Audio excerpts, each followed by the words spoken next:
एक गांव में पशुपति नाम का एक धनवान आदमी एक बड़े बंगलो में रहता था। उसे पत्नी और बच्चे थे। उन सबको पैसे रहने का बहुत घमंड था। उनके घर के बगल में एक छोटे से झोपड़ी में मित्रा नाम का एक गरीब आदमी हुआ करता था। मित्रा रिक्शा चलाते हुए पत्नी और बच्चों का पोषण करता था। पशुपति कई तरह के व्यापार करके उनसे बहुत सारा काला धन कमाया।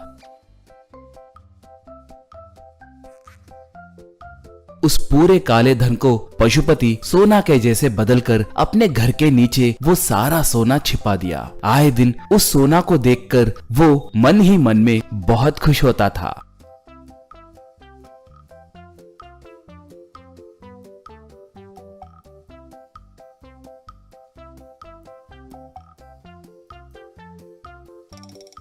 बारिश के मौसम में पशुपति अपने परिवार के साथ मिलके गर्मा गर्म पकौड़ियां खाता था। मगर मित्रा के छत से पानी टपकने के वजह से वो बहुत परेशान होते थे। पानी टपकने के जगह पर बर्तन रखते थे। बाढ़ ज्यादा होती तो उनके घर में बाढ़ का पानी आ जाता था। तब वो बेचारे पलंग और कुर्सियों पे चिढ़ते थे। पशुपति वाले बालकनी से उन्हें देखते हुए बहुत हंसते थे। पशुपति तब देखा वो लोग कितने परेशान हो रहे हैं, उसे देखो कुर्सी पे चढ़ के कैसे बैठ गया। कहता तो उसकी पत्नी, हाँ जी, उन बच्चों को देखो पलंग पे चढ़ के कैसे खड़े हैं। कहकर सब मिलके हंसते थे।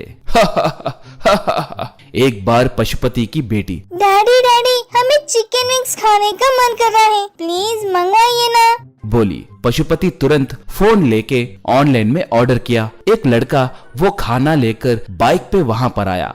वो गलती से उस ऑर्डर को घर के सामने खेल रहे मित्रा के बच्चों को देखकर चला गया।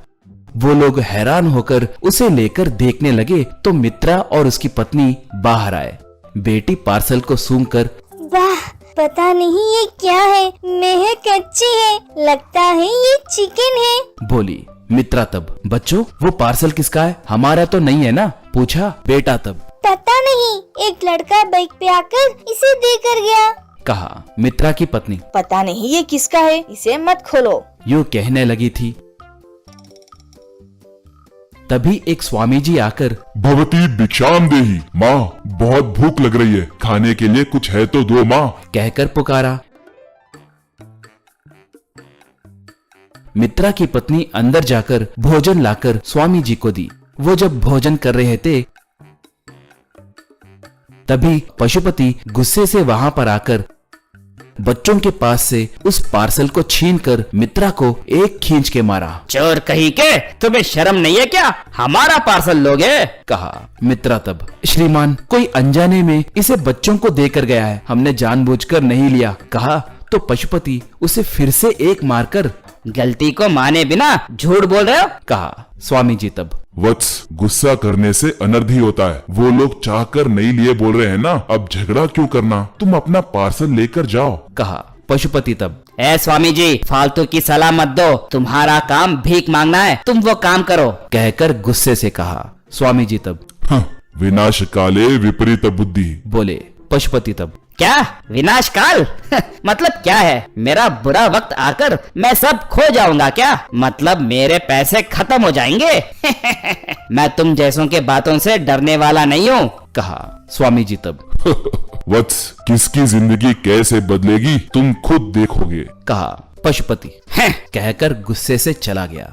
स्वामी जी तब, बहुत जल्द आपका अच्छा वक्त आएगा, उसके साथ साथ उस धनवान आदमी के लिए बुरा वक्त भी आएगा, सब उस ईश्वर की इच्छा है, कहकर मित्रा वालों को आशीर्वाद देकर चला गया। एक बार फिर से जोर से बारिश गिरी।